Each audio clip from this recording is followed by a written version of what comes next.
ආයුබෝවන් සවි kitchen YouTube channel එකට ඔයාලා හැමෝම ගොඩක් ආදරෙන් පිළිගන්නවා. ඔන්න අදත් මම රසම රස රෙසිපි එකක් අරගෙන ආවා. අපි බලමු මේ රසම රස රෙසිපි එක හදන්නේ කොහොමද කියලා. ඔන්න අද මම රසම රස රොටි එකක් තමයි හදන්නේ. ඉතින් මේ රොටි එක හදන්නේ කලටි පොල් වලින්. ඉතින් මම පොල් බෑයේ පොල් ටික මෙන්න මේ විදිහට ගලව ගත්තා. ගලවගෙන හීනියටම අපි කපා ගමු. ඉස්සෙල්ලා මේ විදිහට කපාගෙන ඔයා හීනියට කපා ගන්න. ඉතින් ඔයා හීනි වෙන තරමට මේ පොල් කෑලි ගොඩාක් රසට හදා ගන්න පුළුවන් ඔයාට මේ රොටි එක.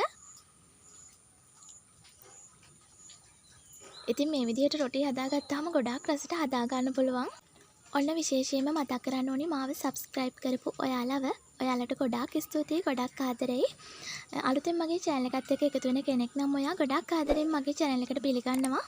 ඔන්න ඔයා මේ වීඩියෝ එකට පහලින් එන black color එකෙන් එන subscribe button එක press කරලා ඒකම එන bell icon එකත් click කරලා තියාගන්න. එතකොට මෙවැනි රසවත් වීඩියෝ ආට දාපු ගමන්ම බලන්න පුළුවන්.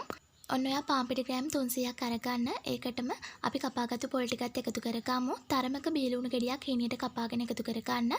කරපිංචා කිනිති දෙකක කොළ හීනියට කපාගෙන එකතු කරගන්න. මම මෙතෙන්දී අම්මිරිස් කරල් 3ක් අරගෙන හීනියට කපාගෙන එකතු කරගන්නවා.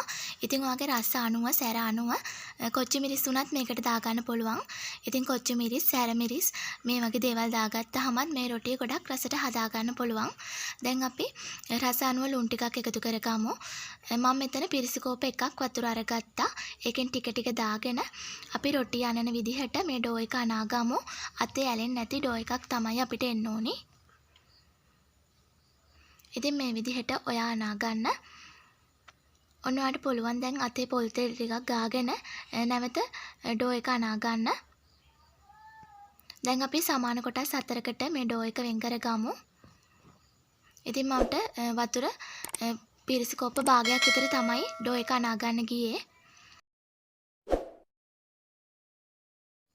ඔන්න මම නැවත හදාගත්තු පිටි බෝල වලට පාන් පිටි මේස හැන්දක් විතර එකතු කරගන්නවා. එකතු කරගෙන මෙන්න මේ විදිහට තුනී කරගන්නවා. ඉතින් පාන් පිටි ටිකක් ඉහළ අරගන්න. ඉතින් ඔයාලට ප්‍රැන්ටි টොප් එක පාවිච්චි කරන්නත් පුළුවන්. මේ වගේ සාස්පාන් පියනක් වගේ පාවිච්චි කරන්නත් පුළුවන්.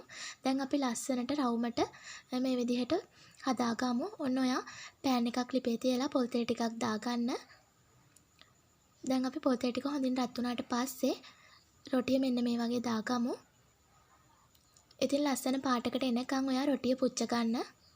ඉතින් මේ රොටිය ගොඩාක් රසයි. දෙපාරක් විතර මේ විදිහට පුච්චගෙන පොල් තෙල් ටිකක් නැවත දාගන්න. දාගෙන නැවත පුච්ච ගන්න. ඉතින් මෙන්න මේ වගේ ලස්සන පාටකට එනකන් ඔයා රොටිය පුච්ච ගන්න ඕනි. ඉතින් ඔන්න ඔය විදිහට තමයි මම රොටි සේරම හදාගත්තේ. ඉතින් මේ රොටිය මාරම රසයි. ඉතින් පොල් හැපෙනකොට ගොඩාක් රසයි, හොඳ කිරි රසක් තියෙනවා. ඉතින් ඔයාලත් මේ විදිහට හදලා බලන්න. ගොඩාක් රසට මේ රොටිය තිබුණා. ඉතින් මගේ වීඩියෝ එක හොඳයි නම් ලයික් එකක් දෙන්න, කමෙන්ට් එකක් දෙන්න, යාළුවන්ටත් බලන්න ෂෙයා කරන්න. අපි නැවතත් රසබර වීඩියෝ එකකින් හමු වෙමු. මගේ වීඩියෝ එක නරඹුවට ඔයාට ගොඩාක් ස්තුතියි.